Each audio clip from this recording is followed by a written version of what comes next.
በአፎ ውስጥ ትንሽ ቁስለት ወጥቶ መምላት፣ መጠጣት ወይ መናገር አስቸጋሪ ሆኖበት ያውቃል። ምናልባት በቀን ምግብ ምክንያት ምች የሚባል አስበው ሊሆን ይችላል። ወይም ሌላ ሰው ለሚተላለፍ በሽታ ሊሆን ይችላል ይፈርቶም ይሆናል።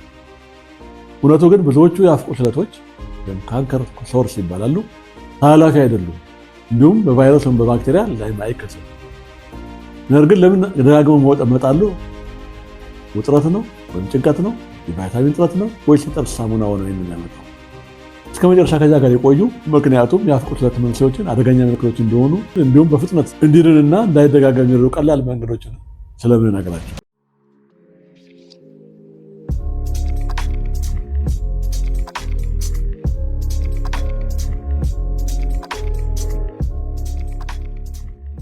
እንደምቆያችሁ ዛሬ ብዙ ሰዎች የሚያጋጥም ነገር ግን ብዙዎች በትክክል የማያውቁትን የአፍ ቁስለት ወይም ካንከር ሶርስ የሚባለውን እንመለከታለን። በዚህ ቪዲዮ መጨረሻ የሚከተሉትን ያውቃሉ። አንደኛ፣ የአፍ ቁስለት ምንድን ነው? ለምን ይከሰታል?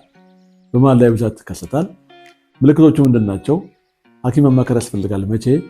የሕክምና አማራጮች፣ እንዴት መከላከል እንደሚቻል፣ እነዚህን ዝርዝር እንመለከታለን። የአፍ ቁስለት በአፍ ውስጥ የሚፈጠር ትንሽ ክብ ወይም ሞላላ ቅርጽ ያለው የቆዳ ቁስለት ነው። በአብዛኛው የሚታይባቸው ቦታዎች በከንፈር ውስጥ፣ በጉንጭ ውስጥ፣ በምላስ፣ በአፍ ግርጌ፣ በለስላሳው የአፍ ጣሪያችን ላይ ለስላሳ ቦታ ላይ የሚፈጠር ይህ ኮልድ ሶር ወይም ደግሞ ሀርፐስ ቁስለት ከዛ ይለያል። ኮልድ ሶር በቫይረስ ምክንያት የሚመጣ ተላላፊ ሲሆን ካንከር ሶር ግን አይተላለፍም። አብዛኛውን ጊዜ ከ7 እስከ 14 ቀን ውስጥ በራሱ ሊሆን ይችላል። በዚህ ቀናት ውስጥ ሊሆን ይችላል በራሱ።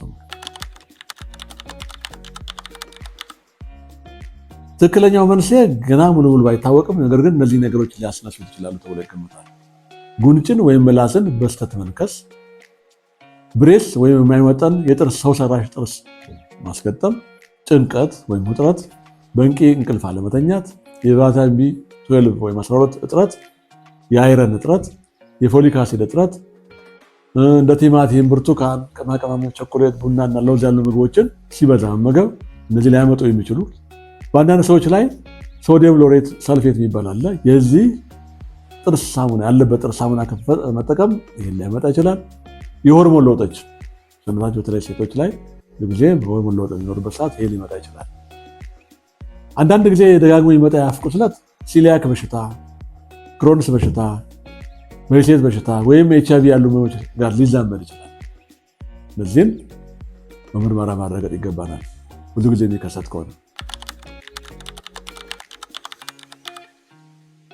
የአፍ ቁስለት ማንኛውም ሰው ሊያጋጥም ይችላል።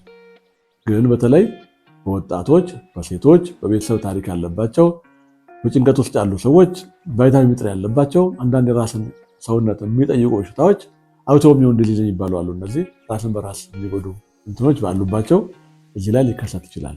የራስን ሰውነት በራስ የሚያጠቁ በሽታዎች ሲፈጠሩ አውቶኢሚዩን ዲዚዝ ይባላል። እነዚህ የራሳችን የመከላከያ ስርዓት የራሳችን ሰውነት ሲያጠቁ የሚፈጠር ችግር ማለት ነው።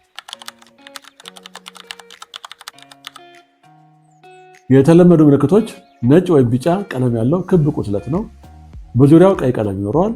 ሲመገቡ ሲጠጡ ህመም አለው። ቁስለቱ ከመውጣቱ በፊት የማቃጠል ወይም የመንዘር ስሜት ሊኖር ይችላል። በከባድ ሁኔታ ካለ መብላት መቸገር፣ መናገር መቸገር፣ አልፎ አልፎ ትኩሳት ሊያመጣ ይችላል።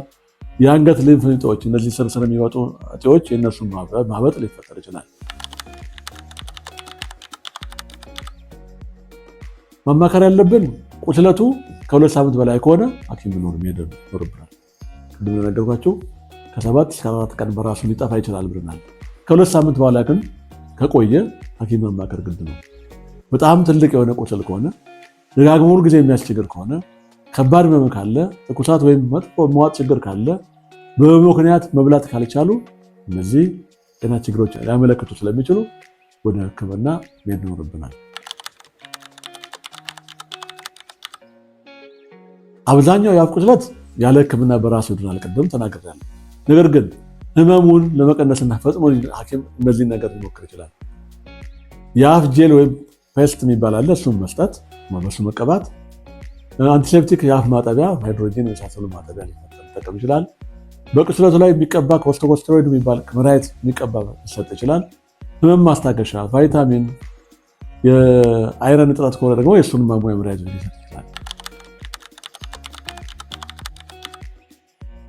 ሙሉ በሙሉ መከላከል ባይቻልም እነዚህን ግን መጠቀም ይረዳሉ። የአፍ ንጽህና መጠበቅ፣ በቫይታሚንና ማዕድን የበለጸገ መመገብ፣ የሚያስነስቶችን ምግብ ማስወገድ፣ ቅድም ቲማቲም ምናምን የመሳሰሉትን ያልኳችሁ እነሱን ማስወገድ፣ ውጥረትን ወይም ጭንቀትን መቀነስ፣ በቂ ውሃ መጠጣት፣ በየጊዜው የጥርስ ሐኪም ማማከር፣ ለስላሳ የጥርስ ብሩሽ መጠቀም፣ ጉንጭንና ምላስን በስህተት እንዳይነክሱ ጥንቃቄ ማድረግ፣ እነዚህ መከላከያዎች ናቸው። የአፍ ቁስለት በጣም የተለመደ ሲሆን አብዛኛውን ጊዜ ከባድ በሽታ አይደለም። ህመም ሊያስከትል የሚችለውን በተደጋጋሚ ሊፈጠር ስለሚችል ይህንን ማየት ነው። የሚያስነሱ ምክንያቶችን በማወቅ ደግሞ ብዙ ጊዜ መደጋገሙን መቀነስ ይቻላል። ከ2 ሳምንት በላይ የሚቆይም ከሆነ ደግሞ ተደጋጋሚ ለሕክምና መሄድም የግድ ነው። ይህን ልዩነት ማድረግ ነው። ከ2 ሳምንት በራሱ የሚድን ከሆነ ቃነ ከ2 ሳምንት በላይ የሚቆይ ከሆነ ግን በግድ ሐኪም ጋር መሄድ ያስፈልጋል። ይህ ቪዲዮ ጠቃሚ ሆኖ ካሰማሁት አንደኛ ላይክ ያድርጉ፣ ሰብስክራይብ ያድርጉ። ሌሎች ጓደኞቹ እንዲረዱት ደግሞ ሼር ቢያደርጉ ሰዎችም ይጠቀማሉ፣ እኛም እንጠቀማለን። ስለተከታተላችሁ እናመሰግናለን። በሰላም ቆዩ።